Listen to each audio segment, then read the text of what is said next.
Marvin Johnson was coming home from work in a very cheerful mood. It had been a successful week so far, and he expected great improvements in his life. He was the president and owner of Midwest Financial Services, a company that provided accounting, investment, and management services in his county. The company was not super profitable, but provided Marvin and his 20 employees with a good income. This company had ties to his family. His great-grandfather, Nels Peter Johnson, was one of the founders of this town.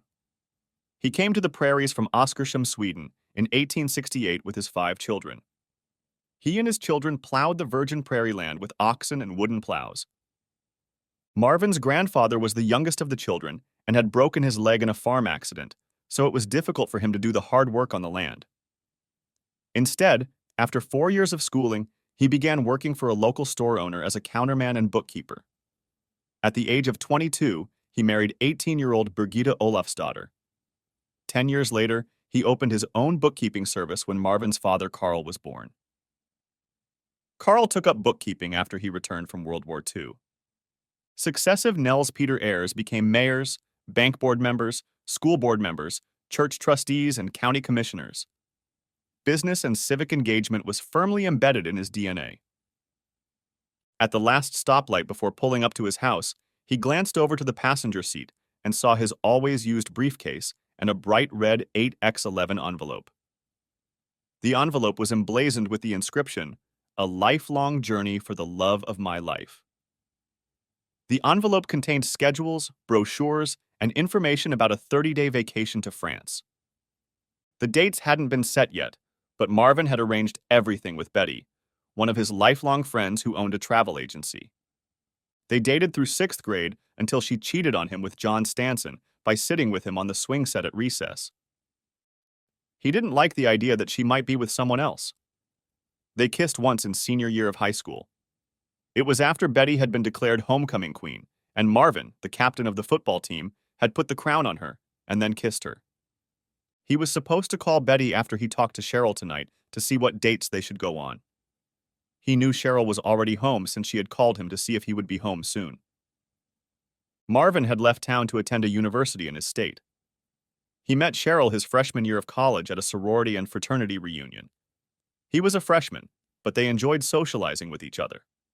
Her major was French, and his was business administration, so they didn't have much in common academically. He was already in a relationship with a girl from nursing school, so he didn't ask Cheryl out that year. At the beginning of their senior year, they started hanging out and spending more time together. During the spring semester, Cheryl spent her weekends at Marvin's apartment. After graduation, he worked at a branch of a nationwide finance company. He stayed in town because he wanted to be close to Cheryl. It was hard for a young man to leave the campus. There were girls, drinking, girls, football games, drinking, and college parties. Why should a young man leave? Marvin had one reason to leave. His father said so. He was to come home and start working for his father in the family business. Marvin always knew that someday he would. For the next year, Marvin cranked up the odometer on his car, making Friday 4-hour trips to Cheryl's house and then coming home on Sunday. Being a romantic, he gave her an engagement ring for Christmas. Both mothers decided that a wedding in June would be a wonderful event. Cheryl now works 2 jobs at a local junior college to maintain a full-time job. Her favorite job is teaching French, both beginning and advanced level. Sometimes she helps out in philosophy classes when they start discussing French philosophy. Since her major in college was French, Marvin has often seen her curled up reading French newspapers and magazines online at their house. Her second job was finding graduate jobs and part-time summer employment. She has worked at a junior college since their 2 children were in 6th and 8th grade.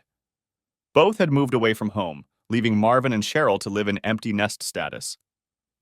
He smiled as he saw his home, given to him by his grandparents. They had given it to him because of his love of golf, and the house was only a block away from the country club. It was a beautiful place where they raised their children, made wonderful neighborhood friends, and lived comfortably. Today might just be his lucky day, because he had given her a trip for their 25th wedding anniversary. Their lives had been suffering for the past 6 months or so. Winter moping had set in, and it had become more difficult to go out and socialize. Cheryl was suffering from empty nest syndrome as their son left town for college and their daughter graduated and took a job in Kansas City. Menopause had not been kind to Cheryl and had made her moody, angry, and difficult to live with. She was nothing like the bright, enthusiastic, and loving young woman Marvin had married 25 years earlier. He hoped that a trip to France would add spice and happiness to their lives. This trip had been a dream of hers ever since she attended her first French class in middle school. She wasn't the most popular girl in school, but she wasn't a nerd either. The boys at her school were into cars and sports. The most popular boys dated the most popular girls. The rest of us just watched the world go by. Cheryl spent a lot of time learning French and dreamed of France when she went to bed each night. Marvin opened the front door and saw Cheryl sitting at the kitchen table. He smiled and said, "Good evening, dear. How are you doing on this beautiful February evening?" Cheryl looked up and replied without emotion, "Hi, I thought you'd be here earlier. What's that big red envelope? Don't you remember Valentine's Day was a week ago?" He replied, "I had planned to come earlier, but I had a very important errand to run. I apologize for coming later than I thought. The envelope is something that needs to be done tonight." He then placed his briefcase on the coffee table in the living room with the red envelope face down on top and headed for the kitchen table. Cheryl already had a bottle of red wine and 2 glasses on the table. It was obvious that she had already had 1 glass and was starting on the second. Pouring him a glass, she asked, "How was your day?" The question was asked as a conversation starter, but it didn't seem like she was really interested in what had happened to him that day. He started to answer, then saw the pen and paper in front of her glass and wondered if he was going to get a lecture on what he had done wrong this time. Instead, he replied, "My day went fine, but judging by the list in front of you, my evening will be more important than my day." Cheryl sighed and said, "Yes, that may be so. I've been doing some introspection to see where I stand in life. And more importantly, what I am going to do in the second half of my life. Many events over the past few months have pushed me to realize this. At the end of this year, I will be hosting my sorority's 25th reunion of alumni. 2 of them recently passed away from breast cancer." She took a deep breath and said, "My duties as mother, chauffeur, nurse, judge, and counselor for our children are complete. All I have left is to wait for the grandchildren to come along, so I can visit them for a couple hours once every month or 2. Cheryl looked him straight in the eye and said, "And that brings me to our marriage." Marvin swallowed and nodded that he was listening intently. Cheryl continued, "This June will be our 25th wedding anniversary. That's a very long time for 2 people to be together. Half of my sorority sisters already have second or third husbands. Where do you and I go from here? What's holding us together? And more importantly, what will keep us together for the next 25 years? Where will the spark to keep the fire going come from?" Marvin's thoughts raced down a road that had too many dangerous turns. He had to be very careful. He began by saying, "I understand what you're getting at. I have the same concerns about my own life. Some men fall into the middle-aged crazy category, buying Corvettes, wearing gold chains, and chasing young waitresses. Fortunately, I have a wonderful wife and have not contracted this disease. What can I do to make the next half of our lives interesting and worth waking up to every morning? If you have something in mind that we could do, please tell me, and I'll promise to do everything I can to make it work."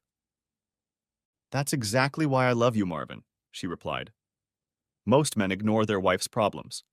They say, 'It's your problem, only you can solve it.' Here's my solution. I've always lived under someone else's roof. I grew up in my father's house, and then in college I transferred to a sorority. A month after I left the sorority house, I came here to live under your roof. Under the roof of the house your grandparents gave you for your wedding. I've always been sheltered by someone. I was never alone. Never." She continued, "Living with you has been fun, but lately it hasn't always been fulfilling. I'm the wife of the president of the Chamber of Commerce, the wife of a church board member, the wife of the president of the country club. Wife of this, wife of that, wife of that, wife of everything. No fame, just a leader's wife. Marvin, you're the sun, and I'm just one of the many little moons orbiting around you. I need to get out of this orbit or I'll go crazy. I have to get away from you so I can be me again. I love you desperately, but I need space away from you. You're a wonderful husband, father, friend, and lover, but you're just so damn marvelous. There's no room for me in this splendor. I have to leave. She hesitated, then said, with that thought in mind, I want to take a time out, a hall pass, a freedom frenzy, or whatever you want to call it, for 6 months. For the next 6 months, I'm going to live somewhere else and have no contact with you. It's going to be hard on both of us, as every hour I'll be wondering what you're doing. At the end of the 6 months, I'll come back to you, and we can make a plan for the rest of our lives. I expect to be the fun girl you fell in love with in college. I know you've been unhappy that I've been so cranky these past few months. You and I may need to get counseling, but I think it's best for both of us. Stammering, Marvin said, no contact. I realize I need to give you some space, but banning contact seems drastic. Our lives are so intertwined that it would be difficult to separate them. Tell me exactly how that would work, because I don't understand it yet. She replied, it would be as if we weren't married. You and I would go our separate ways. We would have our own interests, hobbies, and experiences. Lately, I've been reading about postmodernism. Postmodernism emphasizes the diversity of human experience and multiple perspectives. That's exactly what I want to do. I've already signed up for a Zoom course, Empowering Women, Changing the Balance Between Men and Women with the famous Indian yogi Rashid Guru. Junior college has several courses on feminist theory, contemporary feminism, and different perspectives that I want to enroll in. I'm excited to start my journey towards empowerment. She continued, our separation is like a divorce, only without the hate and mistrust for each other. We'll be like lovers separated for 6 months. Military couples do that all the time and get along just fine. You'll mind your own business, and I'll be free to have a variety of human experiences with interesting people. He asked, you said you will act like a single woman and socialize with interesting people. Will that include dating other men? Cheryl smiled and replied, probably, but probably no one will want to take me out to dinner and a movie. Very coldly, he asked, as a single woman who probably goes on dates, are you also probably going to do that on these dates? Probably, followed her casual reply. How else can I maximize my experience as a woman? My only experience is with you. I want to be on the same level as you. You are using your previous experience. Now let me gain experience so I can give you pleasure. You're forgetting one little factor, said Marvin. We're married. I vowed that all my future experiences would be with you alone. You made the same vow. I have remained faithful to you, and I expect you to do the same. She replied, well, we'll see what happens in the next 6 months. We will make that decision at the end of my vacation. He countered, then there may not be an opportunity to bring you back into my life. You can just go on living with someone else, not me. Oh, don't be so dramatic. It's just sex. Nothing special. Cheryl replied, after 6 months without it with me, you'll be happy we're back together. Please don't make a big deal out of it. I'm striving to better myself, and the confidence I'll gain from seducing other men will make me a better lover with you and a more fulfilled woman in all other aspects. After all, I'm not a housewife like your grandfather. He commented, this 6-month period of no contact with me seems extreme. Maybe we can solve some of your problems with counseling for both of us? She replied, I don't want to just talk about it. I want to do it. It has to be cold turkey, or I will continue to rely on you for everything and I won't be able to improve myself. It has to be as if we're no longer married, so I feel free enough to come back into our marriage with a better attitude. I don't know if I can handle that, was the only thing he could say. No, Marvin, we need a full reconstruction of my brain as soon as possible. We'll stress for 6 months and not let this drag on for a year or two. Let it happen sooner rather than later until we get back to where we want to be as a couple. When do you plan to move out of our house? He asked. She replied, I've rented an apartment for 6 months and will start moving things there this weekend. Marvin nearly fell out of his chair. I was all he could squeeze out of himself. Finally, he whispered, Can we talk about this some more before we make such an important change in our lives? She took his hand and said, Thank you so much for talking to me about this. I think it will make our lives better in the long run. I love you so much for being understanding and for not being a jerk or a bully. He grumbled, You trust me too much. I don't understand why you're doing this, and I really don't approve of it. It looks like it's going to happen whether I give my consent or not. My feelings are not factored into this decision. He had to hit the pause button to react to this sudden event. He continued, My head is spinning with your plan. I just don't know what to ask or what to talk about. My brain is on overload.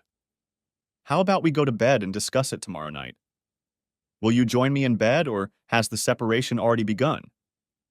She replied, Not now, dear. I want to work on the logistics of my move, but I expect to be in bed with you tonight.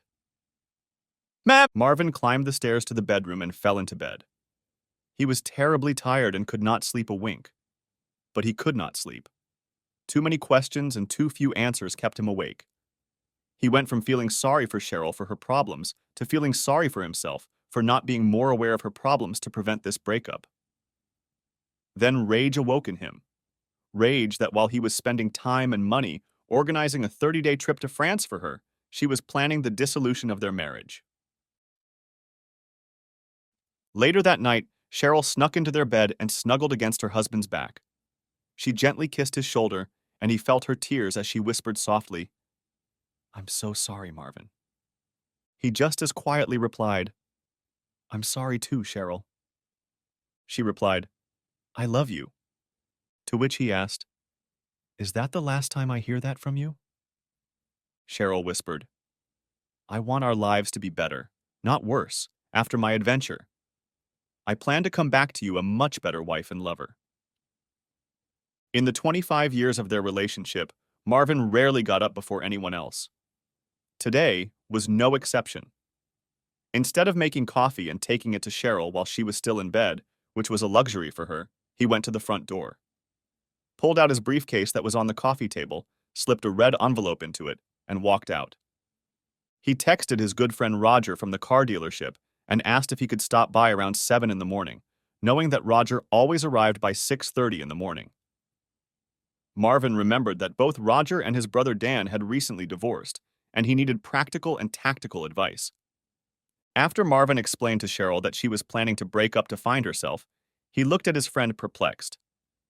Roger said, It sounds like she already has a boyfriend, but she's not ready to commit to this relationship. She wants to experience it before she leaves you. If she's happy with her boyfriend in 6 months, she'll dump you. If he turns out to be unworthy of her time, she will come back to you saying, I am rejuvenated and ready to be your loving wife again. You are the base she can use to improve her situation with her lover with minimal risk to herself. Marvin asked the question, How do I protect myself from being used like that? Dump the bitch, and the sooner the better, Roger exclaimed. Put yourself in the driver's seat. You have to make the decisions. The day she moves out, you're going to file for divorce on the grounds that she left you. The divorce will take about 6 months either way, so if she leaves you, the divorce will be ready to be finalized. If you decide to get her back, however, you will simply refuse to sign the final document and stay married. The important thing is that you decide what you want to do with her, not her deciding what she should do with you. Remember, if she cheats and you let her come back to you, it will be easier for her to cheat again and again. One more piece of advice for you. Stay the good guy you are. Don't be an asshole and don't yell at her. That will only put up barriers that will hurt you in the future, both in the relationship and in court. Act like you understand and are complicit in her plans. If she doesn't have a boyfriend, it will be easier for you to work out your problems. If you act mean to her, she will have a hard time reconciling with you. If she doesn't cheat and you do, it will be a big problem for your marriage. She may resort to revenge, and that will add to your problems. You two are a great match. I want you to solve this marriage problem, not destroy it." "Great ideas, Roger. I knew you could help me," Marvin replied. Roger said, "No problem, brother. You know how to take care of the bank accounts before she gets to them, don't you? Also, before she leaves, collect as much data, messages, and emails from her devices as you can. That'll tell you if she's circling the drain and preparing to entertain someone other than you." As Roger led him out of the building, Marvin noticed a black BMW 430i convertible parked in the parking lot. He asked Roger if it was his car, and Roger replied, "So far, yes. The buyers at the used car auction this week have been inattentive, and I got a good deal on this barely used beauty." Marvin said, "Great, I'll take her. Does it need any work? If not, have your guys clean her up and I'll pick her up tomorrow. Don't haggle, just name a decent price." Inspecting Marvin's car, Roger asked, "Are you switching from a Honda?" Marvin replied, "I'll probably do more this year than I did this year." Marvin went to the office to analyze what needed to be done that day. Everything could wait a few days, so he told the staff he would be home to take care of another non-business related issue, but they could call him if they needed to. On the way home, he saw Betty's car parked outside the travel agency and stopped to tidy up an aborted trip to Paris. When Betty saw Marvin come through the door, she jumped up, squealed, and said, "How do you like the surprise in the red envelope? I bet she loved it." He tried to keep his composure and said, "Cheryl said she's leaving me. She's moving out this weekend, so there won't be a trip to France. How much do I owe you for all the work I did preparing this wonderful package?" Betty sank down in her chair, shook her head, and said, "No, no, it just can't be. Cheryl never says a bad word about you. She loves you. I don't know what to say. I'm so sorry. What happened?" "She says she needs space to be her own person, not the wife of a guy everyone in town knows and respects. Those are her words, not mine. It's like she already has a boyfriend to spend time with while I'm gone." "Betty, she's one of your good friends. Has she given you any hints that she has someone else?" Betty thought for a moment and replied, "She mentioned that there was a new cute young guy in the counseling department. That was her only comment. Then she never spoke of him again. Never even mentioned his name. As for the cost, you don't owe me anything. I learned a lot about this kind of trip and will use this as a guide for my other clients." He asked, "Please don't tell her the trip was canceled. It was supposed to be a surprise, and I was the only one surprised."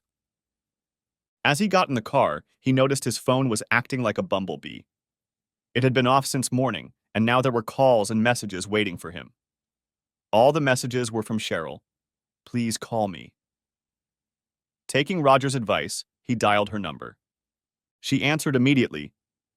"Marvin, honey, where are you? I missed you so much this morning. Can you talk now?" "Good morning, Cheryl. I have a lot on my mind after our conversation yesterday, and I thought a car ride would help," is what he replied. She replied, "I can take the day off and talk now if you want. I know I shook you to your core last night, and I'm worried about my wonderful husband. Tell me what you want to do. Meet now, over lunch, over dinner, after dinner. I need you to be with me as I'm afraid of what I think I want to do. I need your wisdom. Please, Marvin." Almost resenting her concern for him, he said softly, "I need more time to digest the implications of your divorce plans. I'll go to the office, close the door, turn off the phone, and contemplate the future. Let's make plans to have dinner together tonight, at the usual time, and discuss it further. I'll stop and get something to eat so you don't have to cook or clean up the kitchen. Is that okay with you?" She happily agreed and replied, "That would be great. I'll look forward to seeing you. I love you." "I love you too," burst out of his mouth before he could say anything else. Marvin's next stop was the bank. He paid off the joint credit cards with funds from the checking account and canceled them. The travel and Christmas savings accounts were divided and put into 2 envelopes. The last step was to separate and close the joint checking account. The new checking account was opened in his name only, and he put his half of the funds into it. Cheryl would receive her half in cash tonight. Marvin drove past the junior college to make sure Cheryl's car was in the parking lot. He placed his business card on her windshield with, "I look forward to seeing you tonight." He remembered Roger's advice to be as nice as possible until things got impossible. Keep the ego in check. She hadn't cheated yet. At home, he began to gather the information he needed.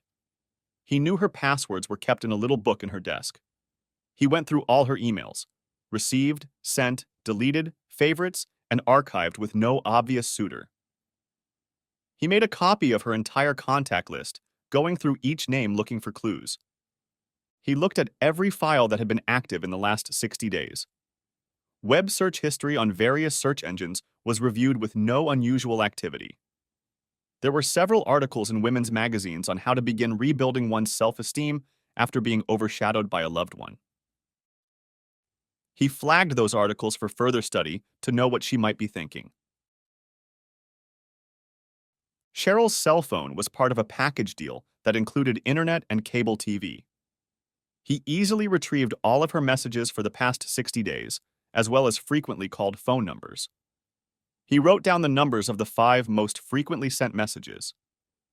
They were all on her contact list, and the only name on the contact list that was unknown to him was Roberto.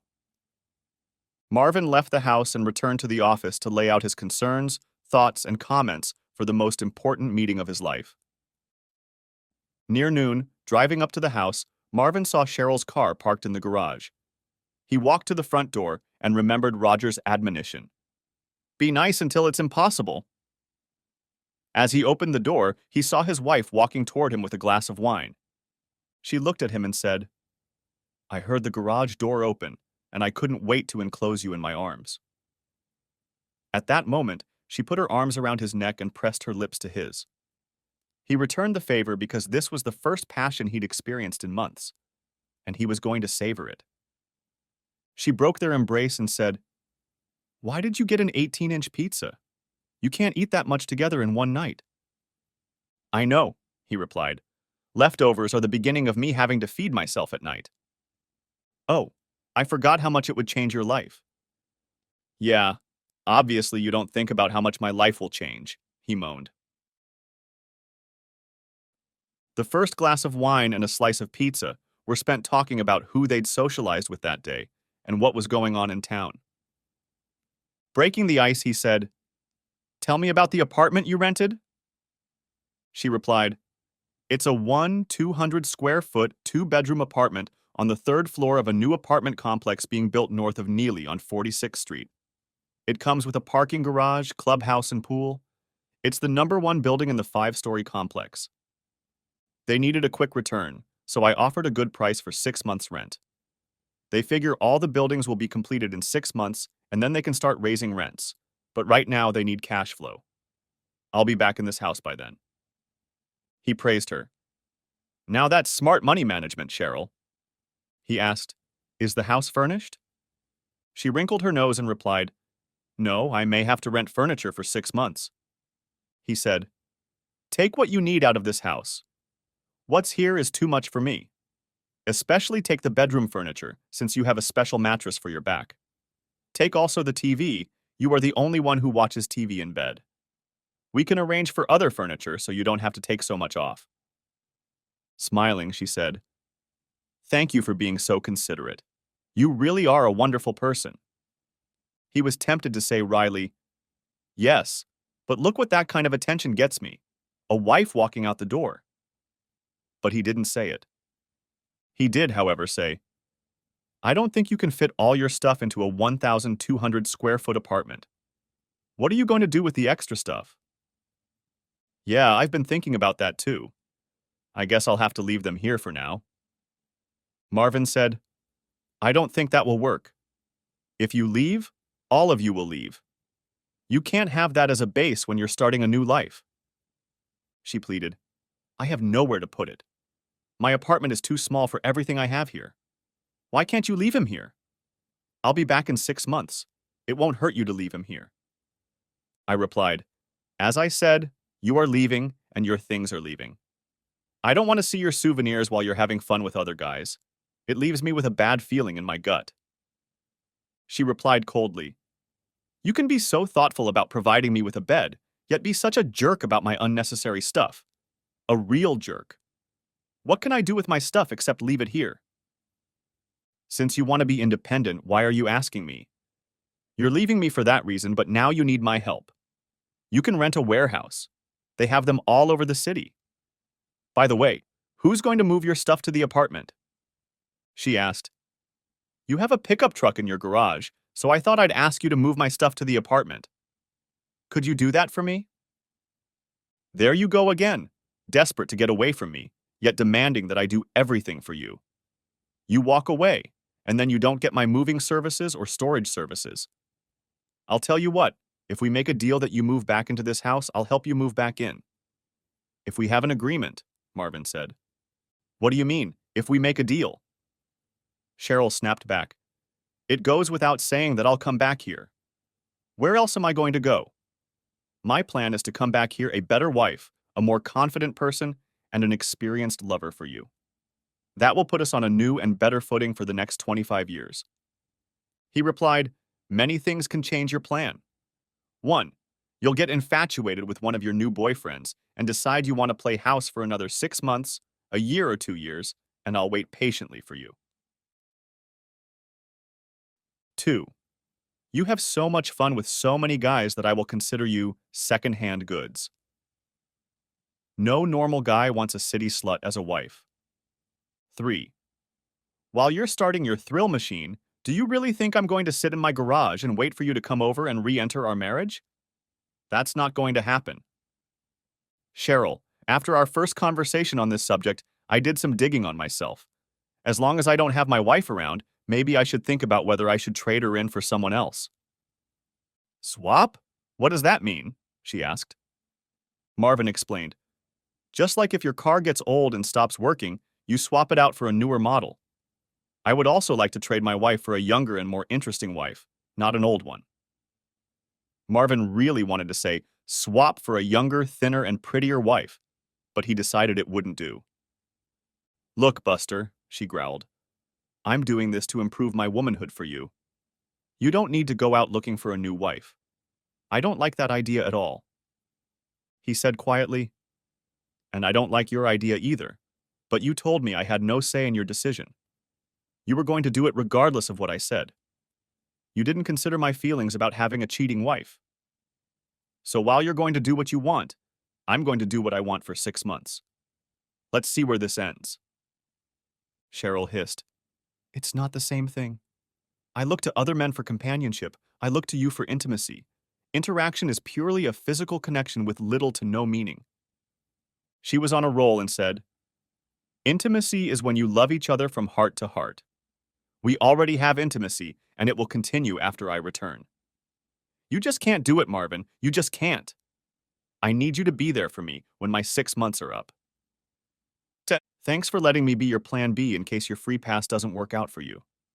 You can stop me from switching if you don't move out. If you move out, I'll consider myself as unmarried as you are with your likely dates.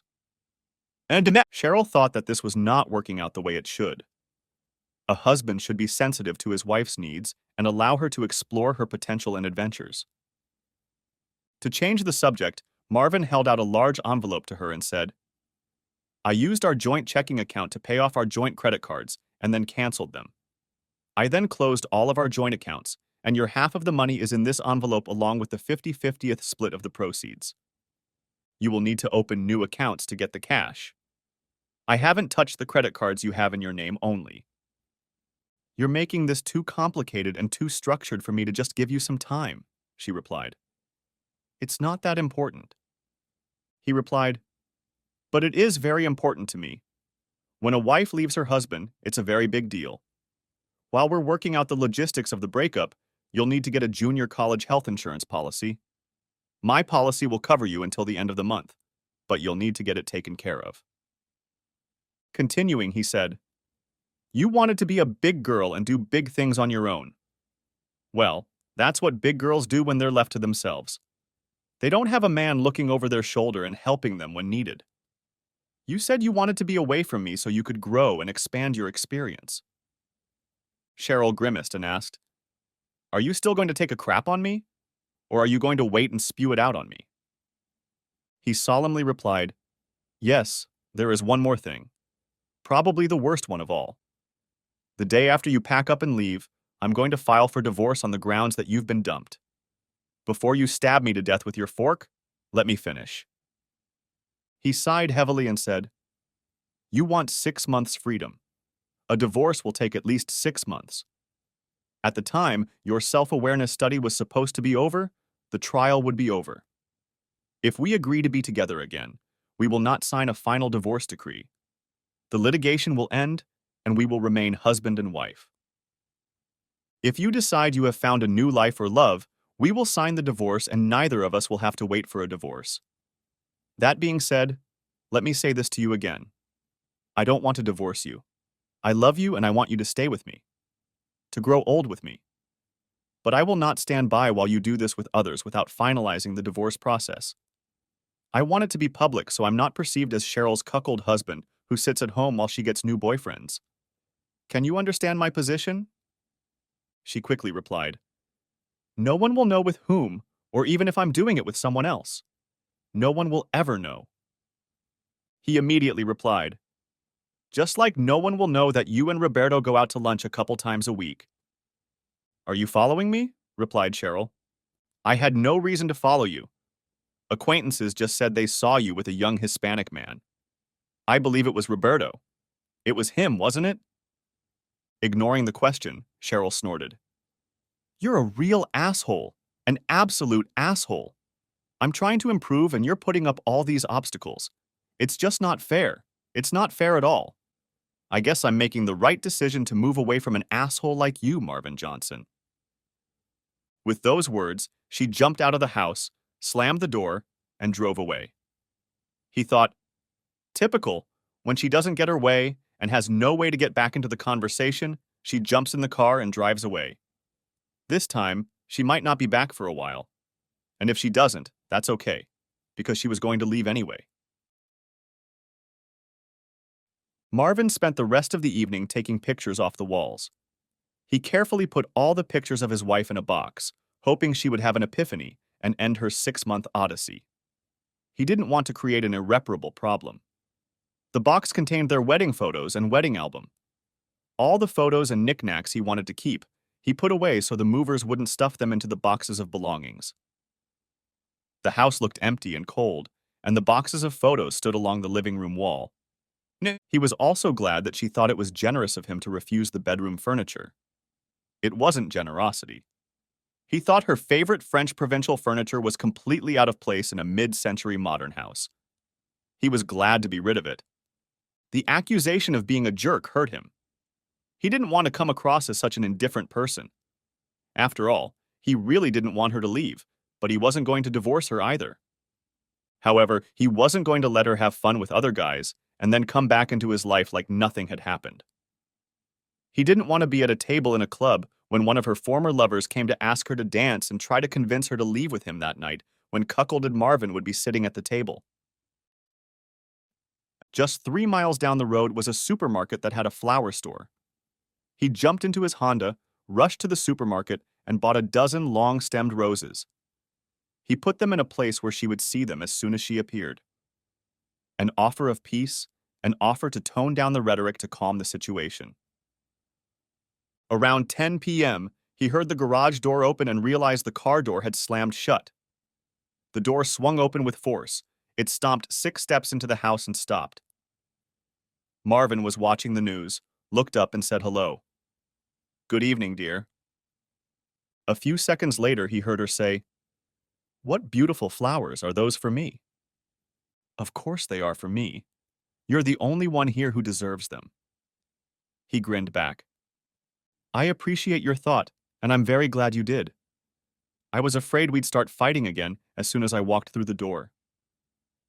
I didn't like the way this conversation ended and wanted to turn the volume down while you work on your proposed adventure. I understand what you want to accomplish, but we need to talk about your sex with someone else.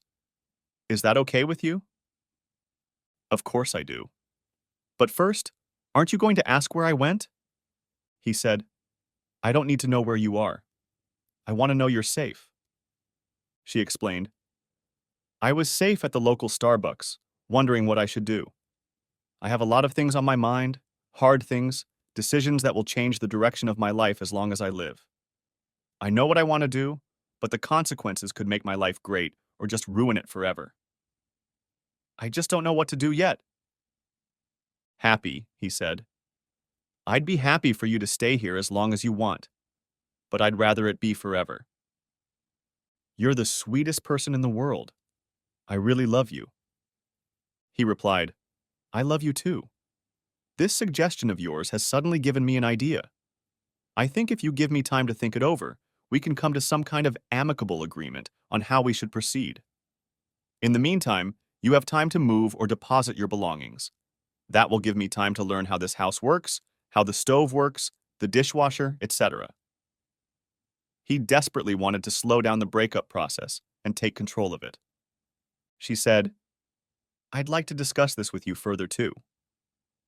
He said, Can we postpone the rest of the conversation until tomorrow night? Yes, please, she replied. I'll clean up the kitchen and you go to bed. The next morning he got up at the usual time, made coffee and brought it to his wife. Good morning, love, he said, setting the coffee on the night table and putting his hand on her shoulder. She rolled over onto her back and, smiling broadly, said, Good morning, my spectacular husband. Marvin busied himself getting ready for the workday. Cheryl was taking the day off. He hoped she was rethinking her decision to leave him. She was going to call moving companies and arrange storage locations. The first order of business was to call a lawyer she knew. She knew she couldn't use a family lawyer since her husband had probably already talked to one. She managed to make an appointment for half an hour at 3:30. She needed to go to the bank to open accounts in her name.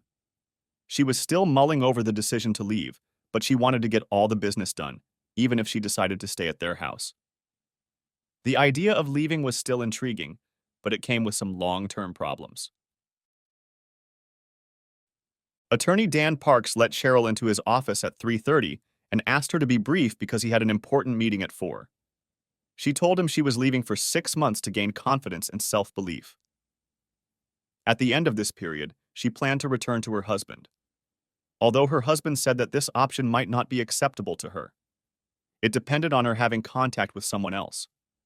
She said that Marvin would file for divorce as soon as she moved out.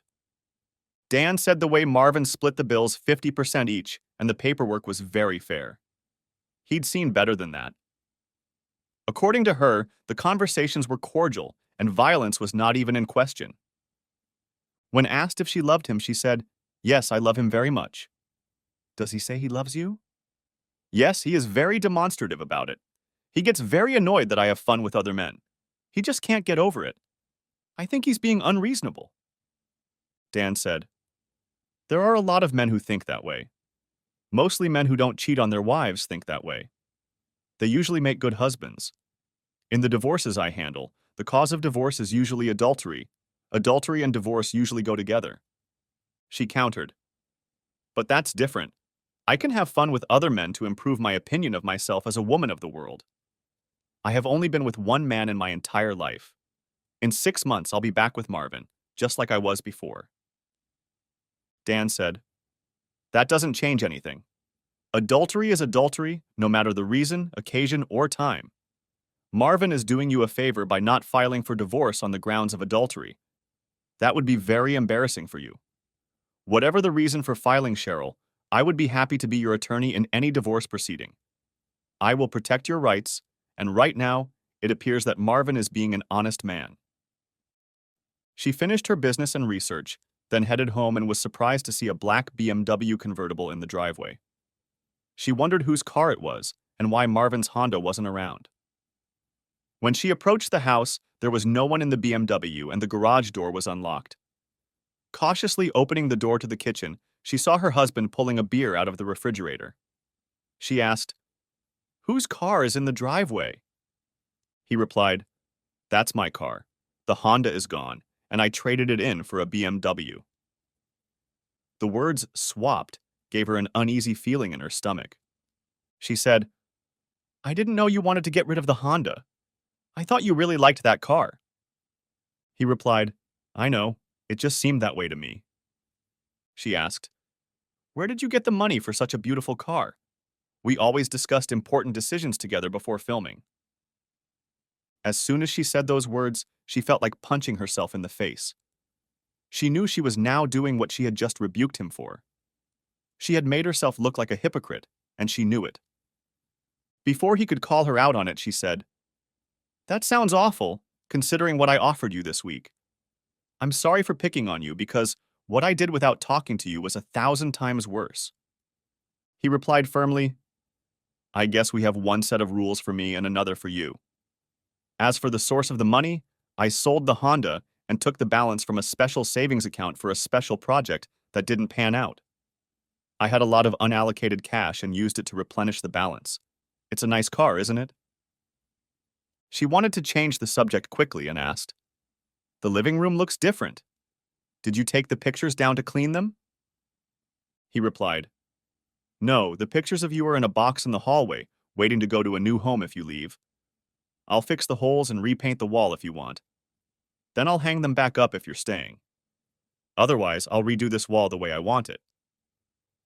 She didn't like her husband remodeling her house. It was a wife's duty, which she refused to do.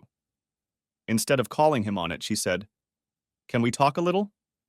I spent some time with Dan Parks today. He told me that you would be very fair to me if you decide to get a divorce. Marvin, I appreciate that you're such a good man. You are too good to me, and I am not as good to you as I should be. He said he would represent me if you filed for divorce.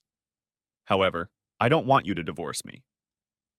She continued, After thinking about this topic all day, I have definitely decided that I want to move into this apartment and live a different life for 6 months. Last night as I was leaving here, an encouraging incident happened to me. A nice gentleman, seeing that I was upset, bought me a latte at Starbucks, and we spent the evening talking. He invited me over to his house to drink alcohol, but I declined. I said no because I was afraid. I just wanted company.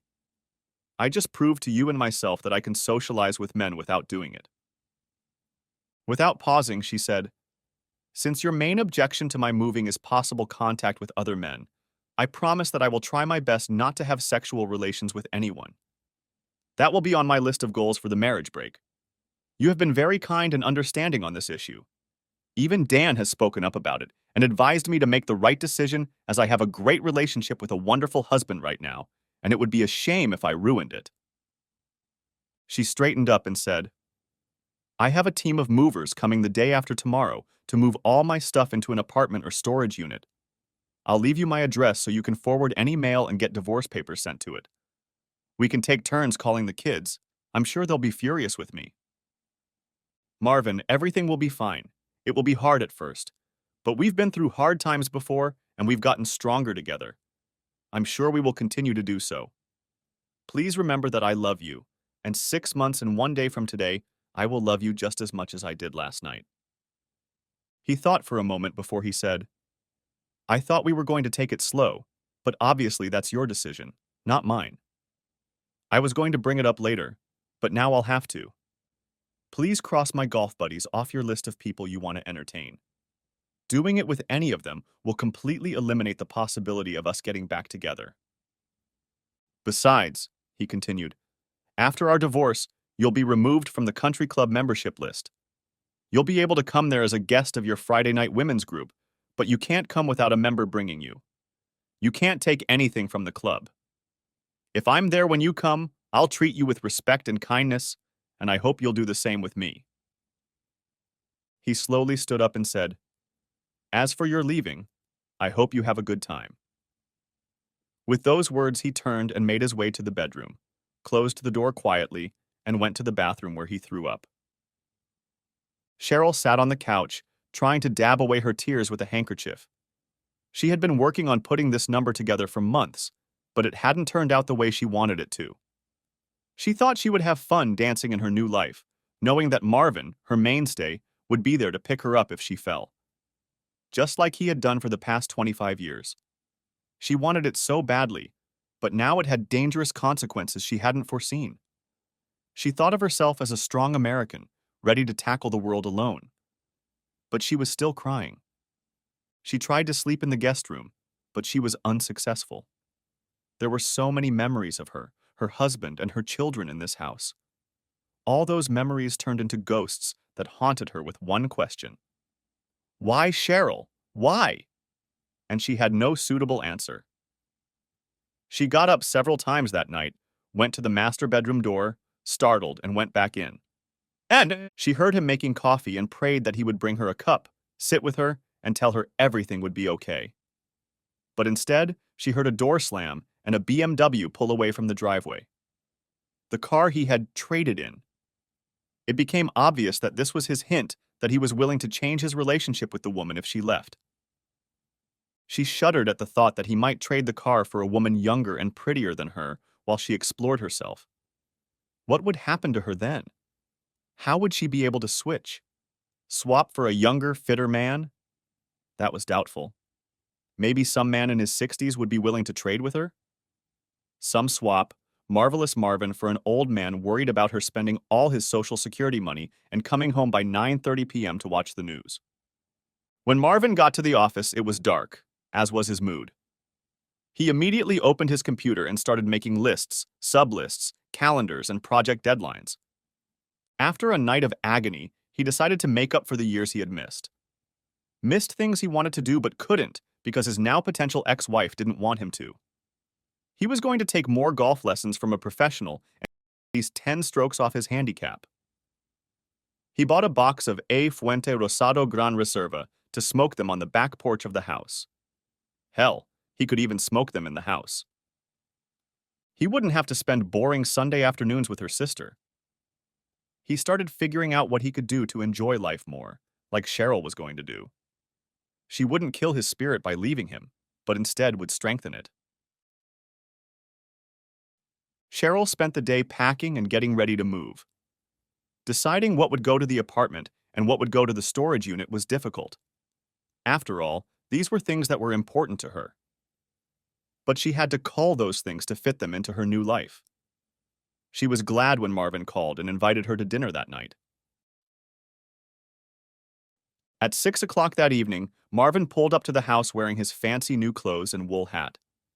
He opened the door of the BMW in front of Cheryl, just as he had done when they first started dating. Even though it was chilly, he put the top down and they sped down the block. And he took her to a new French restaurant and they had a great dinner. It was great because that was all they talked about. All the other topics that were important to them had already been covered or were too delicate to discuss. He put the roof down and they took the long drive home, both looking forward to their last night together.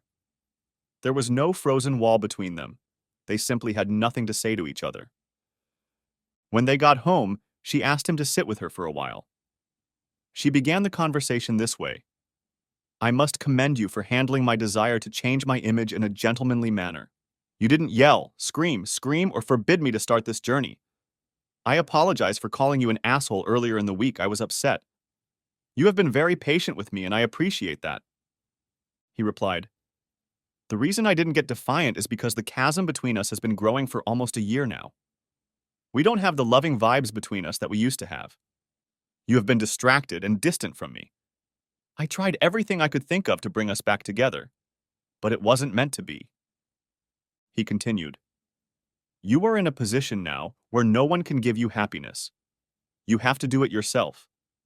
I hope that this separation will bring joy back into your life and that we can be together again. But I doubt that will happen. That's why I will file for divorce tomorrow. I don't see us ever being together again if you plan to act like a single person. She said, you're a forgiving person, you always have been, until now. Remember when Molly was having fun with her boss while on a business trip? Tom forgave her, and now they are happier than ever. We can reconcile too. He said, in your example, you're not taking all the facts into account. Molly and her boss were drunk and celebrating the conclusion of a major contract, a spontaneous reaction to circumstances. No one planned for this to happen. You plan to entertain someone else despite my objections and in spite of your wedding vows to be faithful. Deliberately, he said, you plan to deliberately humiliate me for your own sense of power and liberation. This shows a complete disregard for my feelings. I don't want to wait for a divorce for another 6 months after you return from Fantasyland. You have fun with someone and then divorce them. It's as simple as that. He continued, when we meet again in 6 months, I'll ask you if you've been faithful to me, and I'll expect you to tell me the truth. I won't have a private investigator come after you. I won't tap your phone or put a VCR in your bedroom. The truth will always find a way out. You have to do this on your word of honor. No honor, no marriage. Cheryl snapped back. Contrary to what you think, I'm not going to have fun with anyone. It's not part of my plans. But if it happens, then it happens, and we'll have to face it when we get back together. Abandoning what has been between us for 25 years because I sought the pleasure of another man for one night is an outdated concept. I desperately want to remain your wife for the next 25 years, but I feel I need to separate from you to regain a good self-image and attitude. I'm sorry we didn't agree on this. Marvin kissed her goodnight at the door to the guest room and went to the master bedroom alone. The bed he shared with her was leaving his house, as was Cheryl's. The next morning he got up as usual, dressed as usual, made coffee as usual, and perhaps for the last time, held out the cup to Cheryl. She hugged him and told him how much she loved him. She put her arms around his neck and said, Marvin, my love, I will be back in 6 months to complete our love story. He nodded his head and went to the office. Why? He didn't know, but there was nowhere to go. Later that morning, Cheryl walked around the house with a box of tissues while all of her possessions were packed into boxes and loaded onto the truck. Workers have seen this kind of reaction before. Divorces, deaths, bankruptcies, and job changes cause the same rush of emotion. Marvin removed all his clothes from the dressers in the bedroom so Cheryl wouldn't have to do it. The closet items were loaded first, the rest went to her new apartment. For $100 a month, she hadn't counted on it. As she walked out the door, she turned around and wondered if she would ever see the inside of this house again. She figured she would know the answer to that question in 6 months. Week 1 of 26. After the movers unloaded all of Cheryl's belongings into their proper places, she sat down on a crate with the intention of accomplishing a dreadful task: to call her children and tell them that she had left their father to go on a social adventure. She and her daughter Cindy had always been close and basically like-minded, so she called her first. Cindy answered with a cheery, "Hi, Mom." After some small talk, Cheryl moved on to the most dreaded topic. She said, "Cindy, I left home to complete my self-examination and become a complete woman, Cheryl 2.0, if you will. I plan to return to your father after 6 months as an enlightened woman. It will be hard on your father and me, but I feel it will be best for both of us." Cindy asked, "Does Dad think it's for the best?" "No," Cheryl replied. "He plans to file for divorce on the grounds of abandonment Monday morning." Cindy shrieked, "What have you done, Mom? This is beyond comprehension. What prompted you to do this?" Cheryl replied, "I've been reading about modern women floundering in the shadows of their prominent husbands. This plan of women's lib puts me on the same level as your father socially, emotionally. He is afraid that by socializing with new people, I will start having fun with my new acquaintances. I told him that relationships with other guys is at the bottom of my list of accomplishments during this period. It's not completely out of the question, but I won't pursue it or look for it in a new relationship." Continuing, she said, "In the rare circumstance that it does happen, if it does happen, I will only do it for sexual interaction, not intimacy. I'll save that for your father, so he shouldn't be so wary of my activities. He's not as enlightened on the subject as I am. He's filing for divorce on a technicality because he doesn't want to appear to be married to me while I'm single and possibly seeing other men. It's such a Victorian attitude." Cindy said, "I hope you realize what you're doing. If you continue with this idiotic idea, you'll end up having lots of relationships but absolutely no intimacy. Daddy won't put up with it and will go for a divorce." Changing the subject, Cindy asks, "Now that you're acting like you're single, how will that affect your plans to go to France?" "What plans? I don't know anything about any plans." Cindy cringed. "You mean to tell me you made plans and planned to leave him while he was preparing the trip of a lifetime for you?" Betty, Daddy and I have been working for months to organize this trip. He rented an apartment on the Champs-Élysées for 30 days with a balcony overlooking the Eiffel Tower. He even coordinated time off with your boss. You probably gave him the ridiculous idea before he told you about the trip. The blood rushed from Cheryl's face when she said, "Oh no, I had no idea. Why didn't he say anything about it? I would have postponed the separation." Cindy replied, "You ruined the marriage before he could give you that gift. If you had done that to me, I would have wiped that canceled trip in your face. I would have let you know what a fool you are. Daddy didn't do that. That's the kind of man he is. You insult and disrespect him, and he doesn't lash out at you. Mom, you can find 1,000 guys for fun, but you'll never, never, never find a man as good as the one you're cutting out of your life." With those words, Cindy cut the conversation short, leaving Cheryl stunned and surprised. They had always been close. She needed to call Marvin and find out about this mysterious trip. After dialing the number several times, but the connection dropped each time, she decided she was blocked. Perhaps he was also directing her emails to spam. After work on Friday, as she was preparing the evening meal, there was a knock at the door. Opening the door, she saw a man who asked, "Are you Cheryl Johnson?" When she answered, "Yes," he handed her a brown envelope and said, "You have been served." Before he left, he took advantage of her shock and took a picture of her. She thought, "This is it. 25 years together, and I get a brown envelope. Luckily, it's only for 6 months. Otherwise, it would have been a horrible experience." Week 2. Cheryl went through her contact list and dialed Betty's number at the travel agency. Betty answered, "Hi, Cheryl. I thought you would call me at some point." She asked, "Is it true that Marvin has organized a 30-day trip to Paris?" Betty replied dramatically, "Yes. It was the most romantic and elaborate trip I've ever organized. The bright red envelope made Valentine's Day once again. You would have been blown away by what he had arranged. It's a shame you'll miss it." Cheryl asked, "Did he have a grudge against me?" Betty snapped back, "What do you think? He spent so much time, effort, and money to do something wonderful for the most important person in his life. And instead, she tells him she's leaving for an opportunity to have fun with someone else. Cheryl, you are one of my closest friends. I hate to talk to you about this, but I just don't understand what you did. Please don't even try to tell me. I don't want to know. By the end of this stupid 6 months, you'll have to stand in line to get a date with your ex-husband. We're still friends, so let's drop the subject." After the call, she drove to Marvin's house. His BMW was parked there, so she entered the building, saw Karen, his personal secretary, and said, "Hello, Karen. May I speak to Marvin?" Karen shyly replied, "Marvin's not home right now." "But I saw his car out front, Karen," said Cheryl. By this time, Cheryl felt everyone in the office looking at her. They were watching and wondering what was going to happen next. These were people she knew and enjoyed socializing with at company parties. She said, "Thank you, Karen," and turned to leave. She heard Karen say quietly, "Goodbye, Cheryl." So this is what lack of direct contact means, Cheryl thought to herself. She felt herself losing control of the situation.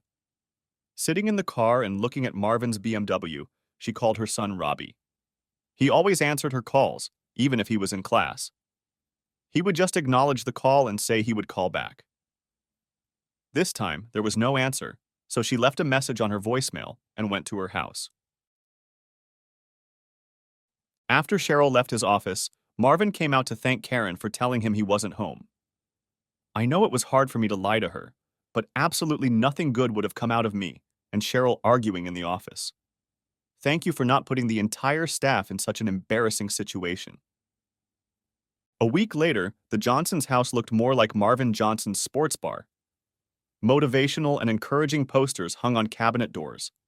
A calendar marked game times, golf lessons, and after-work hangouts with the boys. On the walls of the family room, pictures of Augusta National and St. Andrews replaced pictures of Marvin and Cheryl on vacation. He went head over heels for work. He never came home again, just because Cheryl wanted him there. The notes on the refrigerator door reminded him of the dishes he loved, barbecue and Chinese food, which Cheryl couldn't stand. He looked forward to grilling steak and eating melon on the patio, not caring if its juice spilled onto the deck. She liked the house to be quiet while she was home. The stereo system throughout the house was programmed to play jazz music, Margaritaville, and a little reggae, depending on her mood. Anything Cheryl didn't want to hear in the house. He also purchased more masculine bedroom furniture. Instead of Cheryl lying on her right side, there was a large body pillow to cuddle with until the pain subsided. 2 weeks after doing what he wanted to do, he realized his house needed cleaning. He called the junior college employment office on a day he knew Cheryl wasn't working there. He knew all the employees since his wife worked there part-time. He asked Mary, the department manager, if she could find a pretty student who could sweep and dust for him. Mary good-naturedly teased him that he had lost his housekeeper. Marvin liked the joke and told her that whatever the new girl would take would only be a fraction of what the previous housekeeper had cost him. That made Mary laugh, and she said she was glad he hadn't lost his sense of humor. He knew it was bound to get to Cheryl. Every day, Cheryl left a phone message for Robbie to call her back. Weeks 3, 5. The next few weeks, Marvin and Cheryl spent working, living, and learning a different way of life. Cheryl attended classes, but she was a little put off by the feminists who were her classmates. They had more of a hate men attitude than a wife enhancement attitude. End of part 1. Part the 2nd of may be coming out in 10 hours. Write in the comments if you're waiting for it. Also, give a like under this video and subscribe to my channel. I hope you enjoyed this video.